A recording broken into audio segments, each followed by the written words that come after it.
자, 170쪽이요. 이거 1번은 좀 중요하니까 표시를 두세요. 여러분들이 글을 쓸 때도 이런 방식을 쓰면 되게 중요합니다. 보세요. 1번. 글쓴이가 이 글을 쓸 때 어떤 점을 고려하였는지 글쓴이의 생각과 쓰기 과정을 추측해 보자. 1. 어떤 이야기를 할까? 간단해요. 쓰면서 합시다. 나갔다 와. 이게 아직도 시스템이 불안정한 거는요.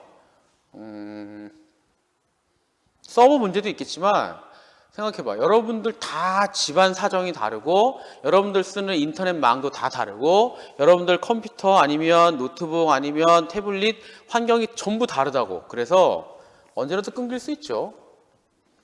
아직도 우리도 가끔 끊겨. 가끔 퉁 튕기기도 하고요. 정현우는 빨리 나갔다 들어옵시다. 이게 뭐 출석을 떠나서 수업이 중요하니까. 자, 1번이요. 첫 번째 1번. 어떤 이야기를 할까? 왜 간단하죠? 근데 너무 간단하게 쓰지 맙시다. 통일. 이렇게 쓰면 안 돼요. 통일에 뭘 얘기하려고 하는 거지? 통일의 무엇에 대해서 이야기한다고 봐야 돼요. 통일의 필요성.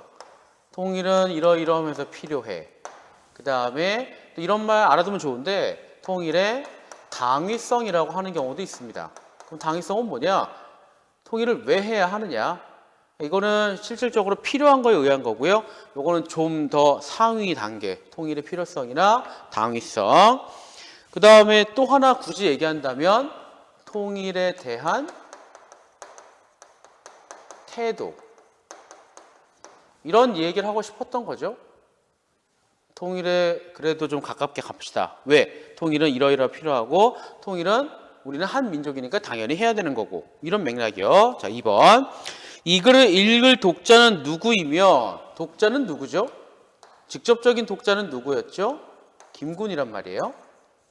그럼 김군은 어떤 사람이에요? 김군은 어떤 사람이지? 김군이라고 하는 건 하는 거는 아니에요. 김군이라는 사람은 김군은 일단은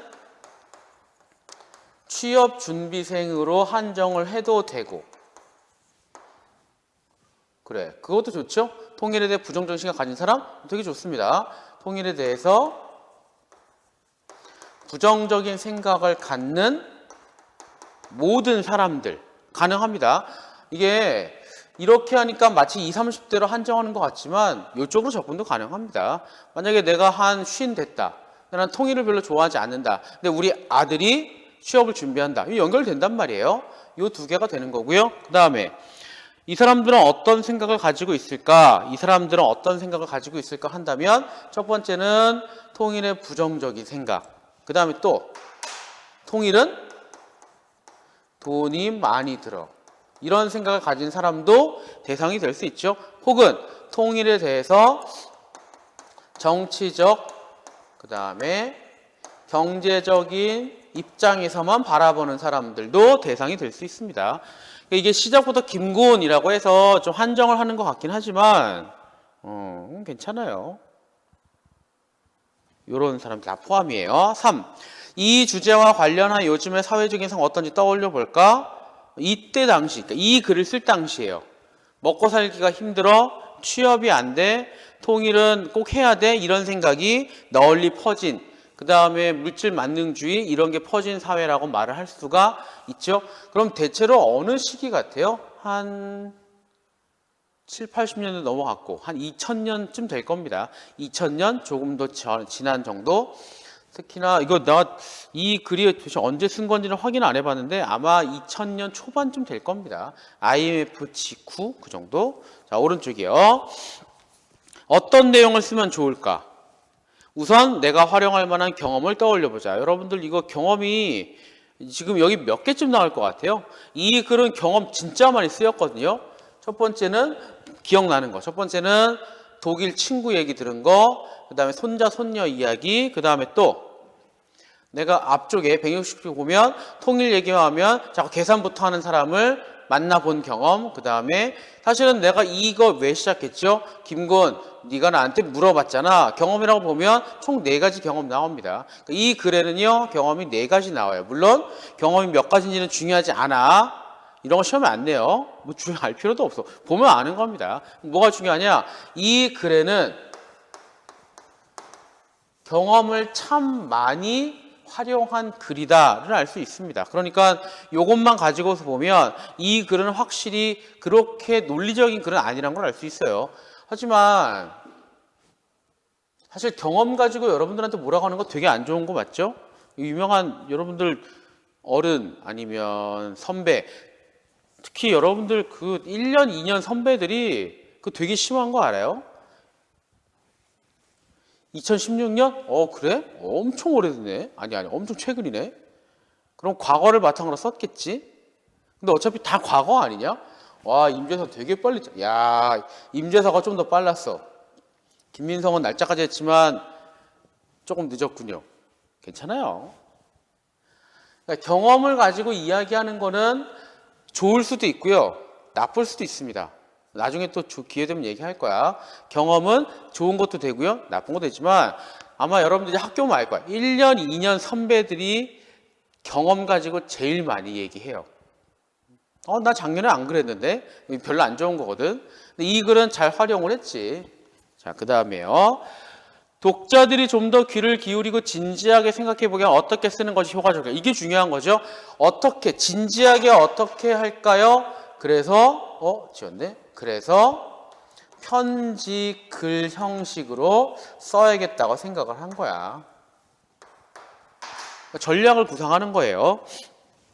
독자에게 더 부드럽고 친근하게 다가서려면 평범한 서술 방식보다는 편지 형식 쓰는 것이 좋겠다. 자, 요게 1대1 얘기하는 거예요. 나의 의견만 말할 것이 아니라 독자 상황을 헤아리고 공감한다면 정서적인 거리를 좁힐 수 있을 거예요. 이것도 1대1로 접근하는 겁니다. 그러니까 지금 여기에 여러분 171쪽에 있는 거는 1대1로 얘기하는 것처럼 얘기하는 걸 얘기하는 거죠. 지난번에 얘기했었지. 그 CPR 할 때 거기 안경 쓰고 파란색 옷 입고 춤추고 계신 분 전화해 주세요. 이런 거 1대1로 접근하는 거 그럼 가까워지잖아요. 지금 내가 니네 여기 글 올리는 사람들, 댓글 올리는 사람들한테 이름 부르고 얘기하는 것도 더 가깝게 접근하기 위한 거라고. 그냥 야 니네들 글씨를 이렇게 쓰는구나 라고 하는 거랑 황수연이 찾았구나 라고 이야기하는 거랑 다 다릅니다. 그래서 사실은요, 개인적으로 생각이 또 그래요. 니네가 여기다가 니네가 이름을 쓰잖아. 이름을 쓰고 다닥다닥 쓰잖아요. 그럼 이름을 내가 한 번 본 거랑 하나도 안 본 거랑은 내가 니네를 대하는 게 되게 느낌이 달라요. 그러니까 확실히 정서적인 거리를 좁힌다는 건 되게 중요한 겁니다. 나중에 니네가 학교에 와서도 그냥 대면 보고 가는 애들도 있고요. 꼬박 인사하는 사람도 있고요. 웃으면서 선생님 오늘은 뭐 이런 게 있어요 라고 얘기하는 사람이 있는데 다 느낌이 달라요. 다 뭐예요? 정서적인 거리라고. 그래서 웬만하면 여러분들도 정서적인 거리를 줄이는 게 필요합니다. 근데 정서적인 거리를 줄이면 뭐가 더 잘 돼요? 또 지웠네? 다 지웠네. 이 글의 목적이 뭐였죠? 설득이었지. 정서적인 거리를 좁히면 이게 더 잘 돼요. 여러분들도 다 아마 경험이 있을 거야. 어떤 경험이 있을까요? 친구가 나한테 부탁을 해. 되게 친해. 거절하기 힘들죠. 별로 안 친해. 부탁을 해. 대번에 거절하지.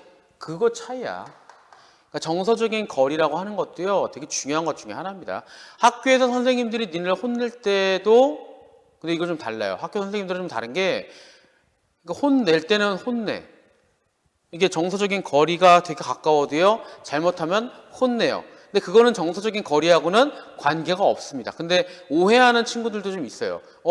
이 사람이 나를 혼내? 나랑 친한 것 같은데 나를 혼내? 내가 싫은가?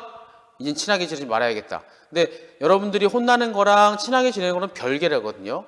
잘 판단을 해야 돼. 감안합시다. 자, 그 다음 밑에 괄호 2번은 넘어갈게요. 넘어갑시다. 이거는 뭐 각자 읽어보면 되고요. 자, 한 장 넘겨서 보면 172쪽에 있는 통일을 주제로 글을 써보자는 한번 나중에 여러분들 해보면 되게 좋은데 해보는 게 좋지 꼭 해야 되는 건 아니에요. 근데 글을 써보면 좋아. 그리고 만약에 글을 쓰면 여러분들이 통일을 주제로 글을 써보면 갖고 오세요. 그냥 여러분들이 읽고 끝나면 되게 재미없거든. 쓰고 끝나면 재미없거든요. 쓰면 누군가 읽어주는 게 필요합니다. 그러니까 만약에 쓰면 갖고 와. 그래서 글을 쓰면 누군가 읽어주기를 바라는 마음이 있다고. 일기 빼고는요. 누군가 읽어주기를 바라고 쓰는 거예요. 그래서 만약에 여러분들이 페이스북이든 인스타그램이든 하든 간에 하면 여러분들 글이 있으면 올리는 것도 필요합니다. 그래서 한번 여러분들도 해보면 자꾸 쓰다 보면 늘어요. 173쪽에 몇 개만 해볼게요. 173쪽을 펴봐. 173쪽에 우리 어휘 점검하기만 해보고 교과서는 끝낼게요. 어떤 대상을 가리켜 이르는 일 또는 그런 이름, 이걸 뭐라 그러죠? 빨리 쳐봐라. 어떤 대상을 가리켜, 야, 지칭 그렇게 물어보면 대답한 게 아니야. 그럼 맞아도 맞은 게 아니에요. 오케이, 지칭. 어떤 대상을 가리켜 이르는 일 또는 그런 이름을 지칭이라고 합니다. 2번, 자기의 뜻을 힘주어 말함 또는 그런 말. 자기의 뜻을 힘주어 말함 또는 그런 말. 자기의 뜻을 힘주어 말하는 거예요. 김미성 5호라고? 5호는 아닌 것 같은데? 자기의 주장? 아니에요. 힘주어 말해야지. 힘주어서 말해야죠. 힘을 줘야지. 니네 아마 아이 여러분 거기 야 강조가 어딨냐. 야 주장도 없구만. 야 위에 있는 거 보고 하는 거야. 아이 사람들 여기 요거 가지고 조합해야지. 여기에 강조 주장 다 없잖아요. 각설이요? 야 정우준도 웃기려고 하는 소리는 아니겠죠? 황세현 답 나왔네. 역설입니다. 역설. 각설은요. 됐어 그만하고 이런 뜻이에요. 각설하고 이 얘기 여기서 끝내고 다른 얘기 할 때 각설이라는 말을 쓰는 거고요. 이거 역설이죠. 역설. 근데 여러분들이 아는 역설은 이거 말고 또 있겠지. 지금 여기서 말하는 그래 차설 맞아 그런 거예요. 여기서 말하는 역설은 힘력절 쓰는 거고요. 아이러니 알 거야. 역설법 반어법 얘기할 때 나오는 거. 나중에 기회 되면 얘기하겠지만 이거 한자가 다릅니다. 그쵸? 근데 여기 역설은 힘주어 말하는 거. 역설. 마지막이요. 변하지 아니하는 존재의 본질을 깨닫는 성질 또는 그 성질을 가진 독립적인 존재를 뭐라 그러죠? 세 글자. 다른 역설이에요. 그러니까 여기의 역설은 이거는 반대되는 개념이고 그러니까 뒤집어서 얘기하는 거고요. 못은 이거는 힘주어 말하는 거. 힘력자. 마지막 거는 정체성. 맞죠?